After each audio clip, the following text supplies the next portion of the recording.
খান সেনারা এই ব্রিজের উপর বম্বিং করছিল। লোহার ওপর ছুটে চলছে, প্রতিটি শব্দে বাড়ছে আতঙ্ক। মুহূর্তেই কেঁপে ওঠে শতবর্ষী সেতু।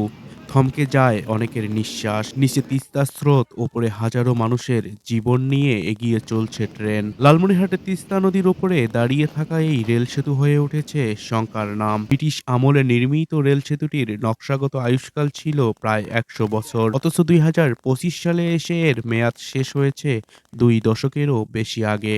আমরা বর্তমান এই ব্রিজ ঝুঁকিপূর্ণ অবস্থায় দেখতেছি। এই ব্রিজটা অনেক ঝুঁকিপূর্ণ। যখন ট্রেন চলাচল করে, তখন ব্রিজটা অনেক ভূমিকম্পর মতো ঝাঁকি পড়ে। এই ব্রিজের মেয়াদ ছিল ১০০ বছর। তো এই ব্রিজের মেয়াদ আমাদের জানা সত্ত্বেও শেষ। ১৯৭৮ সালে এই রেল সেতুটি সড়ক সেতু হিসেবেও ব্যবহৃত হতে শুরু করে।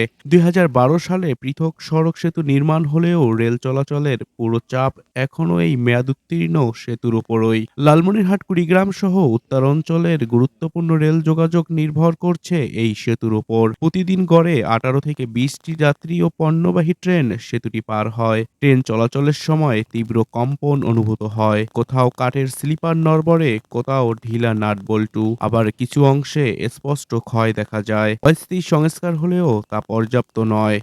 গাটার খুঁটিগুলো ওইটা চলে না। ওই কাজটা তাড়াতাড়ি না, ব্রিজটা কাজে তাড়াতাড়ি ধরেন। ট্রেন চলাচলের বিষয়টা এটা এতটাই ঝুঁকিপূর্ণ যে আসলে আমাদের জন্য, আমাদের বাচ্চা-কাচ্চার জন্য এটা প্রচুর একটা রিস্কের বিষয়, হ্যাঁ?